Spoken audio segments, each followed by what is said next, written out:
bienvenue sur ma chaîne Tout reste à dire. Je suis trop heureuse de refaire une vidéo. J'avais fait une petite pause ces derniers temps.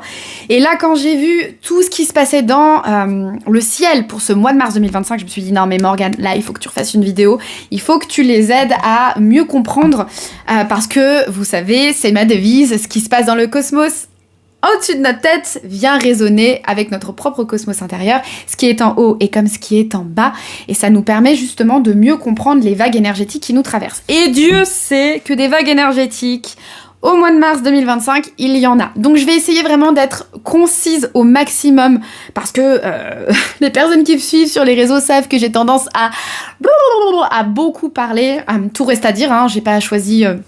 mon nom pour rien, mais là je vais essayer vraiment de vous donner le maximum d'informations de manière claire et concise en un minimum de temps pour que vous puissiez bien comprendre tous les enjeux de ce mois de mars 2025 et aller aussi plus rapidement sur la fin de la vidéo. Hein, n'hésitez pas à bien regarder cette vidéo jusqu'au bout parce qu'à la fin de la vidéo, je vais vous tirer une carte d'oracle un peu plus personnalisée qui vous donnera votre guidance pour ce mois de mars et un message pour vous aider à vraiment surfer sur les vagues énergétiques de ce mois de 2025 de manière plus chill.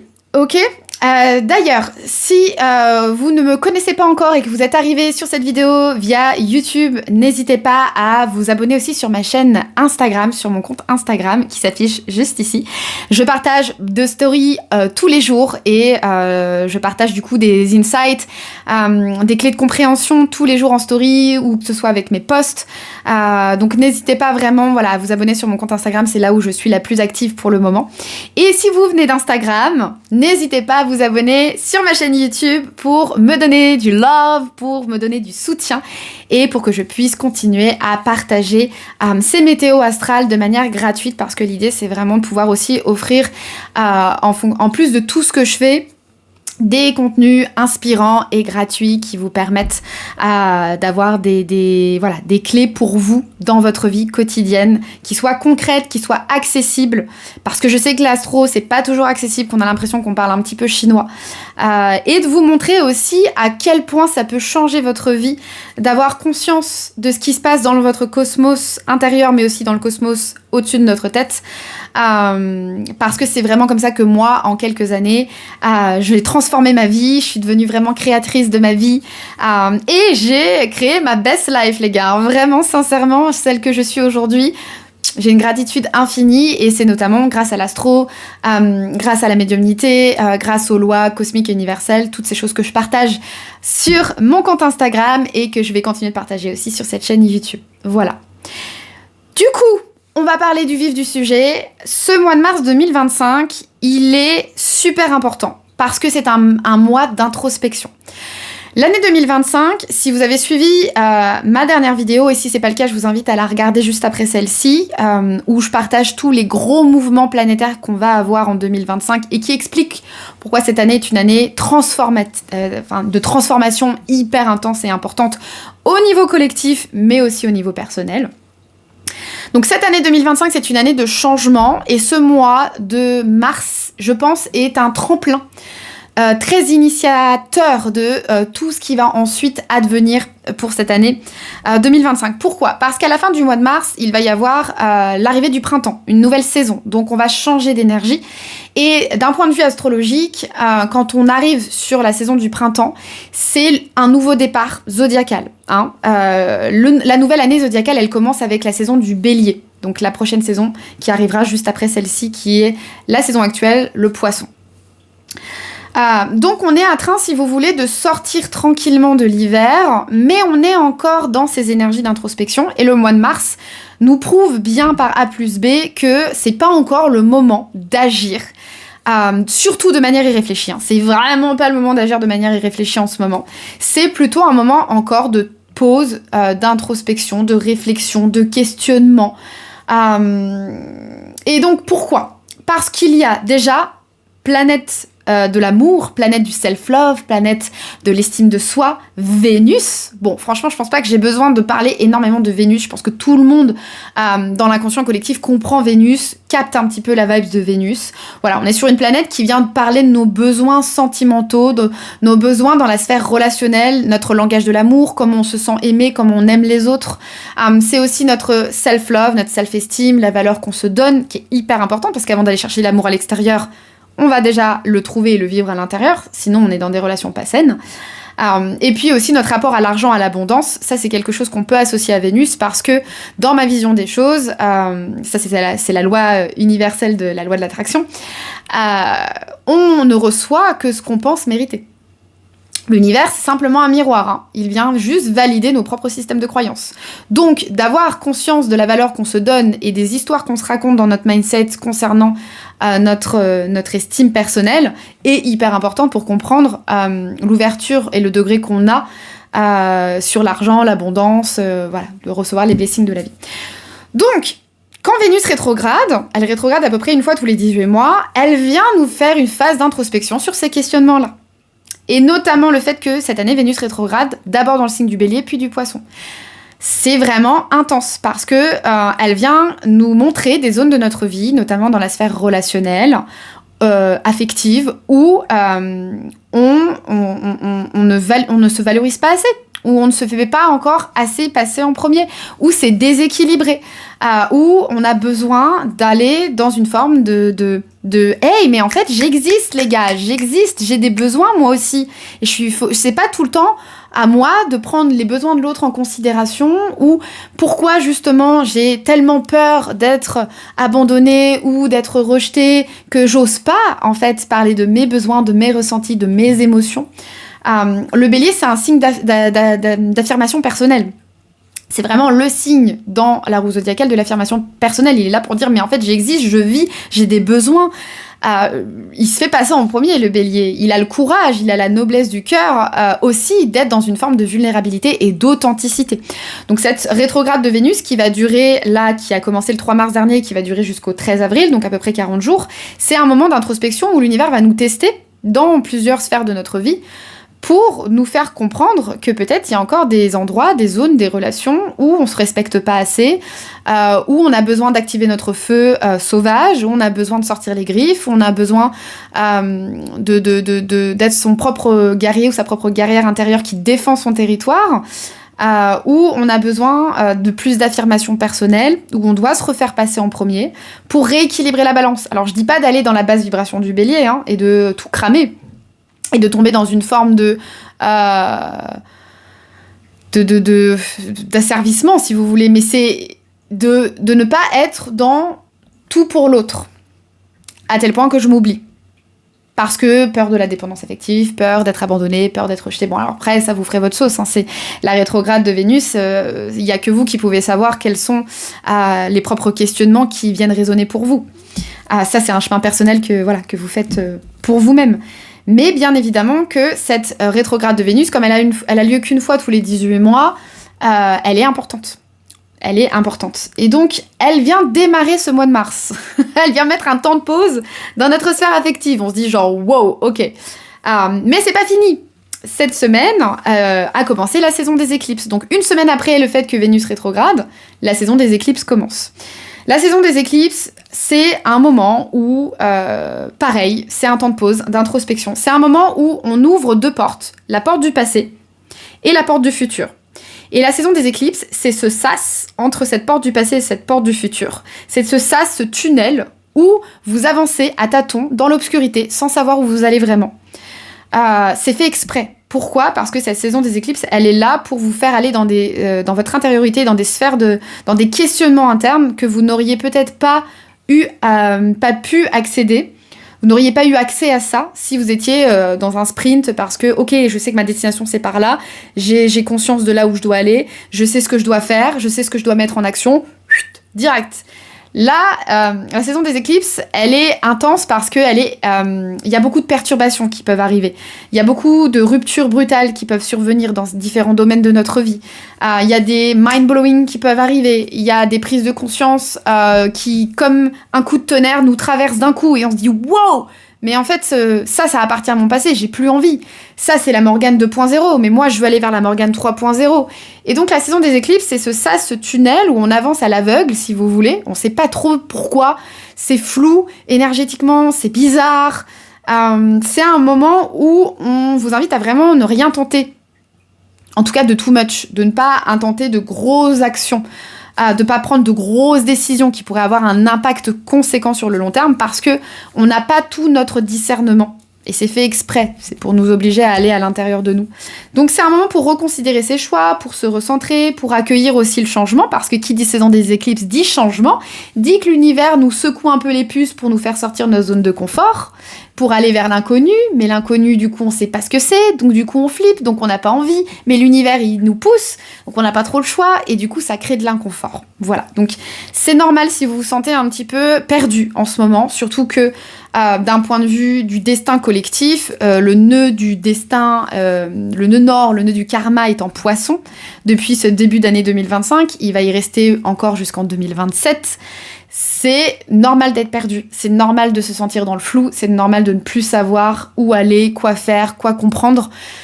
Parce que ce sont dans ces énergies-là qu'on a des mises à jour importantes et qu'on peut accéder à des parts de soi très profondes. Ce qui est intéressant, c'est que cette saison des éclipses, qui va se terminer à peu près vers la fin mars, elle va avoir un point d'orgue ce vendredi 14 mars avec la pleine lune en Vierge. La pleine lune en Vierge, elle va être un petit peu sous stéroïde, puisqu'elle est dans la saison des éclipses, et c'est un moment de nettoyage karmique très profond. Déjà, pourquoi ? Parce que la Vierge, c'est un peu ce qui purifie, si vous voulez, ce qui vient nettoyer, ce qui vous invite à faire le ménage, ce qui vous invite à regarder certains détails pour vous poser la question de est-ce que ça c'est vraiment aligné. C'est un peu, si vous voulez, Marie Kondo qui vient vous chercher, vous prend par la main et qui vous fait ouvrir toutes les portes de votre dressing intérieur, qui vous met toutes les fringues devant le nez et qui vous dit « Alors, est-ce que ça t'apporte encore de la joie ? Non, on laisse au passé. Est-ce que ça t'apporte encore de la joie ? Ok, on emmène avec soi dans le futur. » Donc cette pleine lune en Vierge, elle va avoir cet effet-là, métaphoriquement parlant, dans plusieurs domaines de votre vie, qui sont impactés par tout ce que je viens de dire précédemment, mais aussi et surtout dans le domaine de votre vie, qui est, dans la maison qui est Vierge dans votre thème astral. Donc c'est toujours intéressant d'aller regarder pour les pleines lunes et les nouvelles lunes, dans quelle maison se trouve le signe qui est considéré par la nouvelle ou la pleine lune. Ça donne, si vous voulez, un éclairage encore plus proéminent de la zone de votre vie qui sera vraiment mise sous les feux des projecteurs pour cette pleine lune en Vierge, où il y a vraiment une grosse épuration, un gros coup de balai qui est demandé pour lâcher les derniers boulets qui nous empêchent d'aller vers un futur.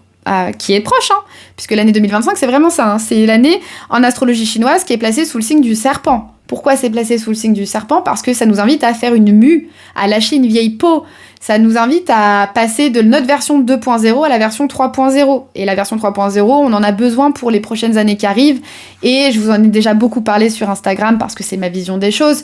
Ce nouveau monde qui est en train de s'installer et qui va nous permettre d'aller sur une nouvelle forme d'humanité, une nouvelle conscience d'être ensemble sur cette planète Terre. Et il y a énormément de changements à faire. Je pense que en vous disant ça, je vais pas passer pour une complotiste. Je pense qu'aujourd'hui, on a tous l'ouverture d'esprit et on a tous le discernement de se rendre compte qu'il y a un vieux monde qui est en train de s'écrouler. Et donc, les années 2025, 2026, 2027 sont des années de transition par rapport à ça, d'un point de vue collectif, mais aussi d'un point de vue personnel, parce que nous sommes soit le changement que tu veux voir dans le monde. C'est vraiment ça commence toujours à l'intérieur, ça commence toujours par nous. C'est comme le colibri qui fait sa part, si vous voulez, d'une certaine manière. Chacun, de manière personnelle, on fait notre part. Donc, pour revenir à cette pleine lune en Vierge, c'est vraiment un moment où, karmiquement, puisque les nœuds du destin sont impliqués dans cette pleine lune, où on va faire un gros ménage, on va lâcher des vieilles choses, on a un gros reset, c'est comme une sorte de grosse mise à jour, si vous voulez. Et ça va continuer sur ce mois de mars, parce que le lendemain de la pleine lune en Vierge, il y a Mercure, notre copain Mercure, qu'on connaît bien, puisque les rétrogrades de Mercure, aujourd'hui, c'est devenu assez mainstream, c'est très documenté, même genre sur des journaux genre Grazia et Elle.fr, ils font des articles dessus, moi je trouve ça complètement fascinant, mais en même temps c'est cool, ça fait partie du nouveau monde. Mercure commence sa rétrograde le lendemain de la pleine lune en Vierge. Ok, c'est pas déjà assez le chaos. C'est pas déjà assez le chaos. Le cosmos, il s'est dit, on va en rajouter une couche, histoire qu'ils aient bien compris qu'ils avaient absolument aucun moyen de contrôler ce qui se passe en 2025. Hein, on nous met bien dans la sauce avant l'arrivée du printemps. Comme ça, quand les énergies vont remonter, on n'aura pas le choix de toute façon que de complètement lâcher prise et de se laisser porter par le flot et d'arrêter de nager à contre-courant dans certains domaines de notre vie qui sont amenés à disparaître. Parce qu'il faut fermer ces portes du passé. Sinon, vous allez rester bloqué dans ce sas, vous avancerez pas et vous allez finir frustré. Ou alors, l'univers, et c'est ça la saison des éclipses, et c'est pour ça que parfois ça peut être compliqué et très imprévisible, c'est que la saison des éclipses, ça nous met sous le nez le changement. Et si on veut pas y aller, de toute façon, c'est l'univers qui nous poussera à y aller, et du coup, ça sera beaucoup moins agréable. Si on nous pousse dans le dos, c'est moins agréable que si on saute par nous-mêmes. Donc, il y a Mercure qui rétrograde, donc la planète de la communication, la planète qui génère beaucoup de quiproquos. C'est un temps de ralentissement. Si on a Vénus et Mercure qui rétrograde en même temps dans le Bélier puis le Poisson, c'est vraiment pour nous inviter, avec Mercure, à bien tourner notre langue 7 fois dans notre bouche avant de parler. Alors oui, Vénus rétrograde nous invite, si vous voulez, à faire preuve de plus d'assertivité dans nos relations sentimentales ou dans nos relations tout court, dans notre sphère affective, mais ce n'est pas pour blesser l'autre non plus. Donc attention aussi aux mots qu'on porte, attention aux décisions qu'on prend, attention à notre communication et attention à l'impulsivité, parce que c'est pas le moment encore énergétiquement d'avoir des actions prises sur des coups de tête. Voilà, donc on garde son calme pour ce mois de mars, on se laisse traverser et justement on prend la balle au bond et on accepte de ralentir, on accepte d'être dans une énergie beaucoup plus introspective, beaucoup plus... Moi j'ai tiré la carte de l'ermite pour le mois de mars, je comprends mieux aujourd'hui pourquoi.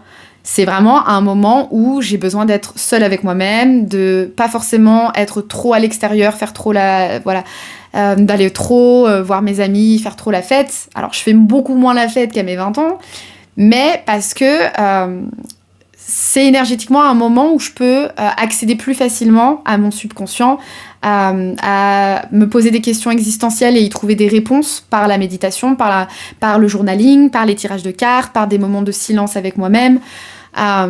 Et mine de rien, ça peut paraître pesant pour les personnes qui n'ont pas l'habitude de se poser et qui n'ont pas l'habitude d'être dans ces énergies-là, mais en fait, ça va vous faire gagner du temps quand le printemps reviendra. Parce que c'est comme si vous allez finir par trouver, à la fin de ce mois de mars, des réponses très précises et très précieuses à des questions qu'il était nécessaire de vous poser, avant que vous puissiez repartir dans une énergie d'action.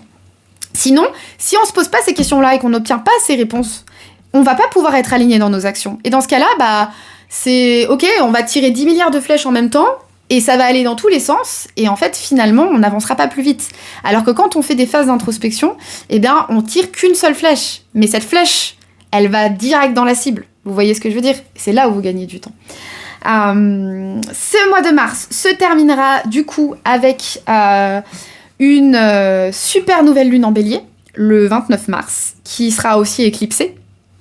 Donc, il y a un nouveau départ qui n'est pas vraiment un nouveau départ. Pour moi, c'est plutôt encore une phase d'introspection de ce nouveau départ que tu veux voir arriver dans cette zone bélier de ton thème astral, qui a été beaucoup ratissé avec la rétrograde de Vénus et de Mercure, qui rétrogradait d'abord en bélier, t'a permis d'avoir des réponses précieuses pour cette zone bélier de ton thème.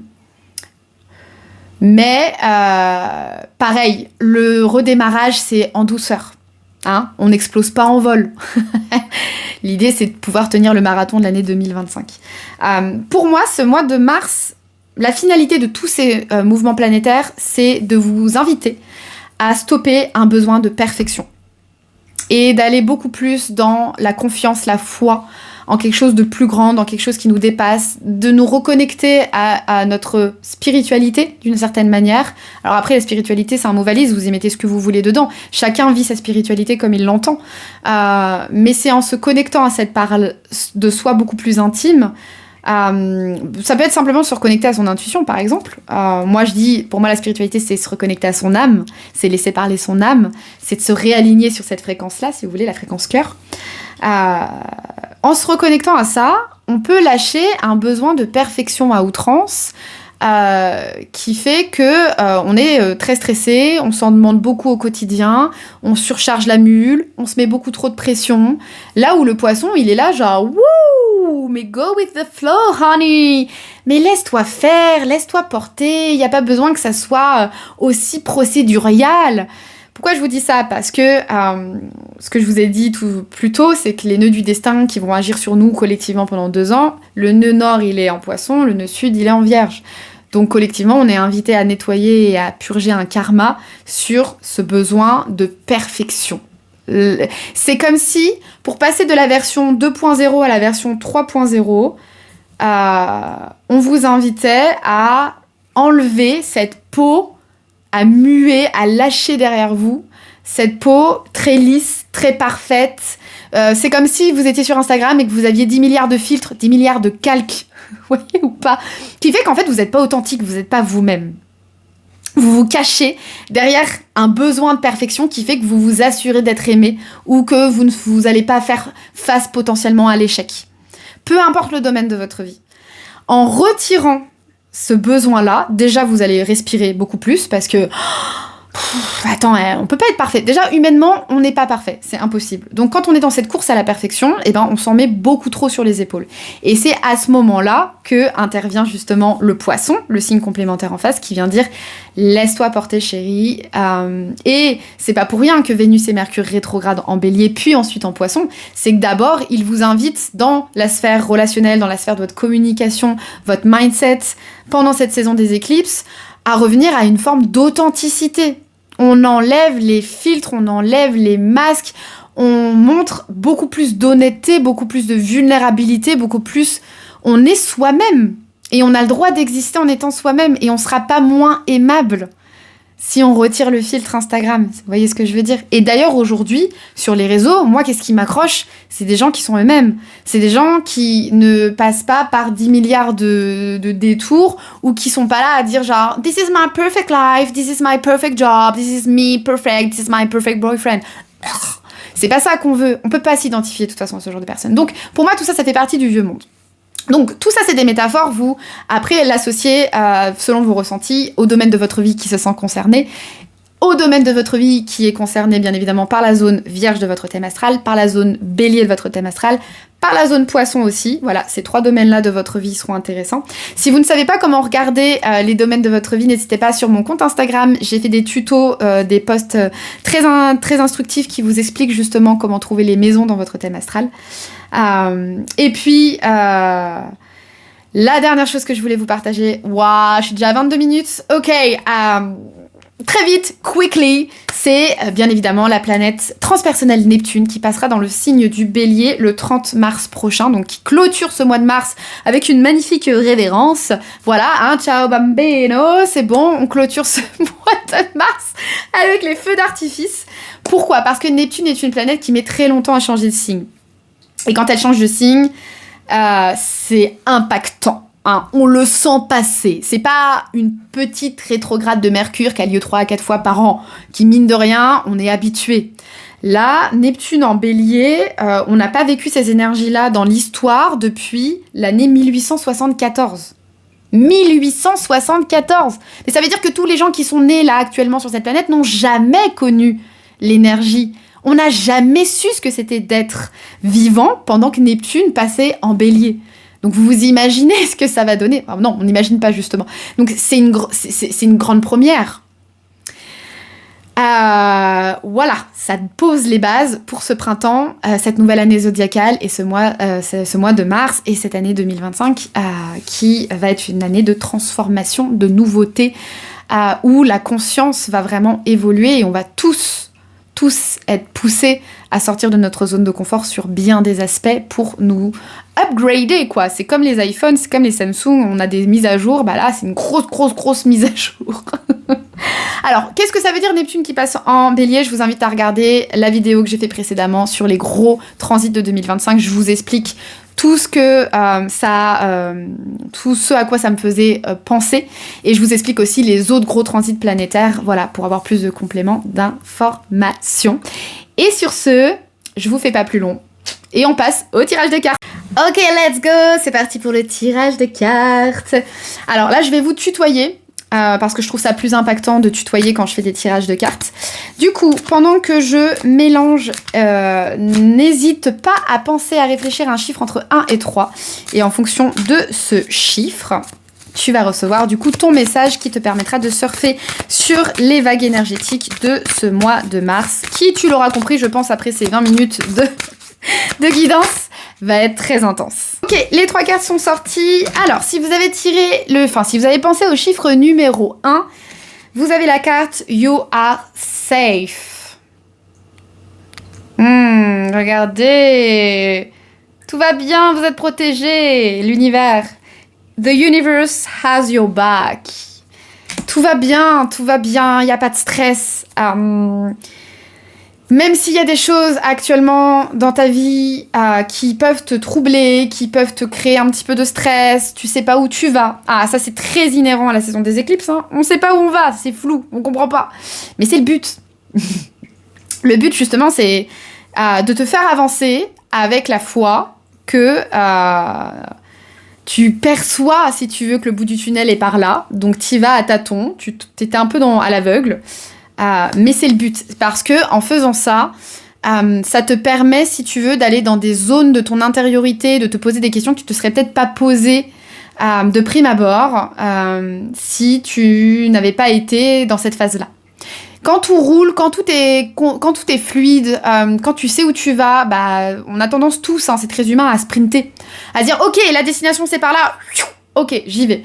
Quand on est dans une phase de flou, une phase très incertaine, c'est hyper fructuant d'un point de vue de l'âme parce que ça permet d'avoir des temps d'introspection, des temps de pause où on va remettre en question certaines choses, où on va se poser les bonnes questions, chose qu'on n'aurait pas fait si on était dans notre sprint. Donc, si tu es dans cette phase actuellement, ne t'inquiète pas, c'est normal, tu es safe, tout va bien se passer, ça fait partie du processus, donc laisse-toi porter. Voilà, c'est ce que je ressens pour le tirage numéro 1. Si tu as eu le chiffre numéro 2, si tu as pensé au chiffre numéro 2, tu as The Moon. J'adore ces cartes.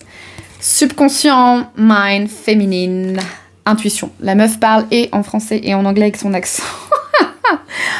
Alors, la lune, c'est vraiment relié à toute la sphère intérieure, inconsciente. C'est le yin, c'est justement la lenteur, c'est l'inaction. C'est la réceptivité, c'est le ressenti, c'est l'intuition. Donc, c'est une bonne phase pour toi, la saison des éclipses, pour te relier à toute cette énergie-là, toute cette polarité-là. De prendre le temps, justement, de ralentir pour sortir de peut-être un besoin de suranalyser, de faire passer les informations par l'esprit analytique, par le mental, et redescendre dans l'espace intuitif du cœur, qui est un espace où on est plutôt dans le ressenti, où il n'y a aucune logique. C'est simplement, là, je ressens que c'est comme ça, que c'est par là, que c'est bon pour moi. Là, je ressens que c'est pas bon pour moi. Mais je ne saurais pas l'expliquer de manière logique ou analytique dans la matière. Et ça, c'est une bonne chose. Donc, c'est un moment pour toi où tu vas plutôt être amené à mettre cette part de toi en avant et à aller écouter cette intuition, à aller écouter ton intériorité, ton monde émotionnel, en faisant en sorte que dans ton quotidien, tu puisses avoir des moments où tu peux justement être connecté à ça. Donc pareil, des moments où tu es dans ton yin, des moments où tu es dans des phases de repos, d'introspection, de solitude, de silence. Peut-être que c'est un bon moment aussi si tu as des outils pour te tirer les cartes, pour faire du journaling, pour méditer, pour aller justement écouter cette voix-là qui est à l'intérieur de toi et qui ne peut pas se faire entendre si tu es tout le temps dans un brouhaha extérieur. Tu as pensé au numéro 3, au chiffre numéro 3, tu as les abeilles. Hard work. J'ai la chanson à chaque fois de Britney Spears. Britney Spears, c'était You gonna work, bitch. C'est un peu ça. Commitment and persévérance. Bon. Au regard de tout ce que je viens de diffuser dans cette vidéo, bien évidemment que je ne vais pas t'inviter à te dire qu'il faut que tu travailles plus. Je pense simplement que c'est une carte qui vient t'indiquer que cette saison des éclipses et cette pleine lune en vierge pour toi, qui aura lieu donc ce vendredi 14, elle vient t'indiquer peut-être qu'il y a des zones de ta vie où tu peux en faire moins, où tu n'as pas besoin d'en faire autant, où tu n'as pas besoin de te mettre autant de pression, où tu n'as pas besoin d'être aussi parfaite ou parfait que ce que tu penses pour être aimé, pour réussir, pour ne pas subir l'échec, etc., etc. C'est de revenir à quelque chose de plus doux et à un rythme beaucoup plus naturel et organique pour toi, au risque, sinon, si tu continues sur cette voie-là, peut-être d'exploser en vol, et c'est pas le but. Le but, c'est que tu tiennes sur la durée, c'est que tu tiennes ton marathon. Donc, il y a cette notion de prendre conscience de ta valeur, prendre confiance en ce que tu permets, en ce que tu vaux, mais de ne pas non plus te surcharger la mule. Et de voir que même si tu en fais moins, ça fonctionnera tout autant. I love it. Je vais le prendre pour moi, ça. Moi, j'aurais tiré la carte numéro 3. Non, ça marche pas comme ça, Morgane. Ok, bon, en tout cas, j'espère que cette vidéo avec cette météo astrale et ce tirage de cartes te permettra d'avoir des clés de compréhension hyper intéressantes pour que toi, tu puisses continuer aussi ton propre cheminement. Parce que c'est ce que je dis toujours, moi, je suis pas là pour être un gourou. Je suis là pour vous guider avec les propres outils que moi, j'utilise dans ma sphère personnelle au quotidien et qui m'ont permis de créer en quelques années vraiment ma best life et de reprendre mon pouvoir et de devenir la créatrice de ma vie, jour après jour, je continue, petite pierre après petite pierre, mais bien évidemment que vous êtes les plus à même, tu es le plus à même, tu es la plus à même de savoir ce qui résonne, ce qui est bon, ce qui est juste pour toi. Donc moi voilà, je t'apporte juste des pièces du puzzle, mais le cheminement, c'est toi qui le feras par toi-même sur cette magnifique saison des éclipses, sur cette magnifique année 2025, sur ce très incroyable mois de mars 2025 qui promet plein de belles choses. Si tu acceptes bien évidemment de lâcher le contrôle. En tout cas, je vous embrasse bien fort. Merci d'avoir suivi cette guidance jusqu'au bout. Je vous retrouve sur mes réseaux et si vous avez besoin d'aller plus loin, n'hésitez pas à booker une guidance avec moi. D'ici là, je vous souhaite un très beau mois de mars et je vous dis à très vite.